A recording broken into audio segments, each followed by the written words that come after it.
ప్రజల వైపు చూస్తూనే ఉండండి వారాహి 99 టీవీ ఛానల్. భోగాపురం విమానాశ్రయంలో కమర్షియల్ ఆపరేషన్ జూన్ 26 నుంచి ప్రారంభమవుతాయని ఎమ్మెల్యే గంటా శ్రీనివాసరావు తెలిపారు. విమానాశ్రయాన్ని విశాఖపట్నంతో అనుసంధానించే రహదారి పనులు వేగవంతం చేశారని చెప్పారు.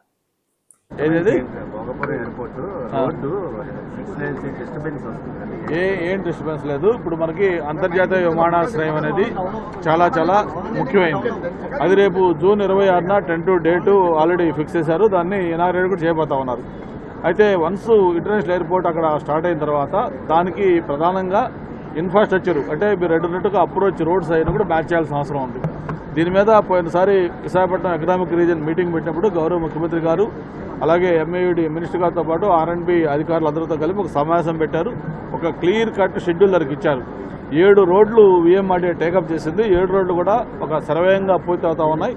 జూన్ 26 ఏదైతే భోగాపురం ఎయిర్పోర్ట్ కమర్షియల్గా స్టార్ట్ అవుతుందో ఆ టైర్కి మ్యాక్సిమం 7 రోడ్లు కూడా కంప్లీట్ చేయాలని టార్గెట్గా పెట్టుకోవడం జరిగింది. దాంతోపాటు ప్రధానంగా మెట్రో రాబోతా ఉంది.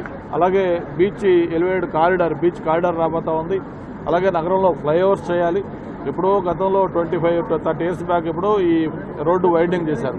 ఇప్పుడు ట్రాఫిక్ అబ్నార్మల్గా 3-4 టైమ్స్ పెరిగింది. అన్నిటికీ వెహికల్స్ కూడా చాలా ఎక్కువగా పెరిగాయి. 2 వీలర్స్ కానీ 4 వీలర్స్ కానీ ఇవన్నీ మ్యాచ్ కావాలంటే ప్రధానంగా రోడ్లు వైడనింగ్ చేయాలి, ఫ్లైఓవర్స్ చేయాలి, మెట్రో రావాలి, బీచ్ కారిడార్ రావాలి. ఏదైతే ఇప్పుడు VMRDA చెకప్ చేస్తున్నా 7 రోడ్లు కూడా కంప్లీట్ చేయాలి. అన్నిటి కూడా గౌరవ ముఖ్యమంత్రి గారి నాయకత్వంలో దానికి ఒక షెడ్యూల్ పెట్టుకుని షెడ్యూల్ ప్రకారం కంప్లీట్ చేస్తా ఉన్నాం. బడ్జెట్ ఆల్రెడీ చెప్పాం మీకు. చాలా ఇది ఎంకరేజ్ చేసే బడ్జెట్, ప్రత్యేకించి విశాఖపట్నానికి బ్రహ్మాండమైన బూస్ట్ ఇచ్చే బడ్జెట్. మనం ఏదైతే ఎకనామిక్ రీజన్ కింద మనం అనుకుంటున్నామో దానికి కూడా ప్రత్యేకంగా బడ్జెట్ అలొకేట్ చేశారు. అలాగే మెట్రోకి బడ్జెట్ ప్రొవిజన్ చేశారు. ఇట్లన్నీ కూడా విశాఖపట్నం అనేది ఒక ఇండస్ట్రియల్, టూరిజం, IT హబ్గా ఎలా కాబోతా ఉందో అట్లకన్నిటి కూడా బడ్జెట్లో ఫెసిలిటీ చేశారు.